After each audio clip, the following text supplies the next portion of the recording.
Can we turn back? I want to go backwards for just a minute because 1967, 1968, those elections were defining moments in this town and arguably nationally. But there were some people involved in the process before you and Carl. And I'm just going to ask you to talk very briefly about a few of them. John Hawley. John Hawley ran for Congress probably back in the 50s. And John Hawley, long before there was a Dr. Martin Luther King, John Hawley here in Cleveland forged a civil rights activity back in the 50s. There were many businesses in the black community. I was just a little boy in those times. But those businesses were all white in the black community, and they wouldn't hire any blacks to work in those stores and businesses. And so John Hawley had a thing, don't buy where you can't work. And he taught the community boycotts. They went against Ohio Bell. He led movements against Ohio Bell because they wouldn't hire any black girls to answer those switchboards that they had downtown. Finally, they broke that down. He went to jail many times. The lady who was councilwoman became the first black hired by Ohio Bell. And Arthur Woods. She was the first.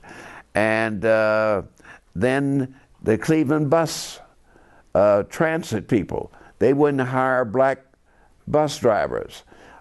He did demonstrations against them, went to jail here in Cleveland to make that happen. Finally, they broke through and hired black bus drivers for the first time. So in the post-World War II era, John Hawley was a true groundbreaker. That's right, absolutely. Leo Jackson. Leo Jackson was a dynamic lawyer, and he wound up being a Court of Appeals judge. Yes, he did. And he was a councilman, and he was very forceful in what he stood for and believed in. And he was one of the opponents in the case against me. And in fact, he came in number 2. He was. And George Forbes was in that race. George Forbes was in the race. George White. And remember, he went on to be federal judge later. He was in there. We wound up with 20. I think there were 16 Democrats, and there must have been about 8 Republicans. When I started covering City Hall for the Cleveland Press in 1971, early 71, there was on council, there was a councilman who was getting up there in years at the time. He was from the central neighborhood, and it Charlie was Carr. Very easy to underestimate. He walked very slowly with a shuffle. Jimmy Bell. No, Charlie. Charlie Carr. May have been the sharpest councilman that I ever dealt with. Talk a little bit about him. Charlie Carr was probably one of the smartest politicians I've ever known, and Carl had great respect for him. You know, as we came along, because Carl was so interested in politics, he spent a lot of time with Jimmy Bell and Charlie Carr, and a couple of the other. I was trying to think of a judge that was very prominent here, but Judge Jackson, Perry B. Jackson, and John O'Hawley. Carl used to drive John Hawley all over the state just to sit at his feet, basically, to learn from him. And he did the same with Charlie Carr and Jimmy Bell, because he knew those were the old masters of politics. And Charlie Carr and Jimmy Bell did the same for me. They sat with me many a day and gave me a lot of advice and helped me through many a crisis. And Charlie owned the first black bank in Cleveland, Quincy Savings and Loan. I Yeah, believe. and the insurance company. He had an insurance company here too. Reportedly had other interests on the side. Right. Yeah, but he. But the federal government tried him on that and missed. And they missed. That's right. And it was Charlie who.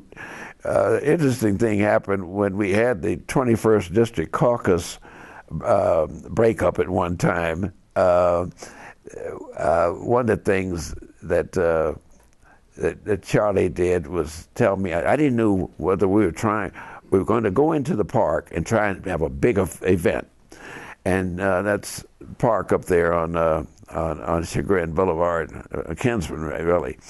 So Charlie said, I said, well, Charlie, what will we do if we really can't put enough people in that park? He said, Lou, that's Labor Day. He said, people are going to be all over that park. He said, what you do is you go out there and you claim everybody out there. He was shrewd. And eventually you did. Yes, it became eventually. your picnic. It right? did, eventually. So talk about, you arrived in Washington in 1969. January As a '69. freshman. Talk about that a little bit. Well, when I first arrived that first day, the news media in Washington and around the country gave three of us a lot of personal attention. I was the first black congressman from Ohio that day. Bill Clay from Missouri was the first black congressman from Missouri, and Shirley Chisholm was the first black woman ever elected to Congress that day. So in addition to it, when we got there was 6 black members of Congress. The three of us that day made it 9. And that was a historic moment, because the last time the largest number you had in Congress was 8. You had 7 blacks in the House and 1 in the Senate. And that was in the post-Reconstruction period in 1875, immediately after the Civil War. And so between 1875 and 1900, there were a total of 20 who served in the House and 2 in the United States Senate, both from Mississippi in the Senate. But by 1900, due to the black laws that were enacted all over the South, the Ku Klux Klan, and other intimidation, all blacks between 1875 and 1900 had been defeated. And there was 1 black left. He was going out in 1900. And his name was George White, and he had been elected from North Carolina. And George White was the one who made the great statement. He said, "This, Mr. Speaker, is perhaps the Negro's temporary farewell to the United States Congress. But Phoenix-like, we will come again." And he was right. We came again, but it took 28 years. From 1900 to 1928, not a single black sat in the United States Congress. They came back in 1928 when Oscar DePriest was elected in Chicago, Illinois. From 1928 to 1968, when I was elected, there was just a total of 6. So that day was a historic day. So the media concentrated on me and Shirley and Bill Clay. And we immediately started reacting to it and trying to get things moving. But we were new to Congress, Brent. We didn't have any power. So we knew we had to get the Congressional Black Caucus started, something that had never existed before. We understood the 6 of them that there had never met before. So we were so active and running around, and we finally, out of that came the start of what's known today as the Congressional Black Caucus, in which there are today 43 members. I'll be darned. And it was around this time also that Carl and yourself were instrumental in forming what became one of the most powerful political entities in Ohio, and that was the 21st District Caucus, which I believe you spoke about the other day also. And I mentioned it at the funeral. And was this Carl's creation, or was it both of your creations?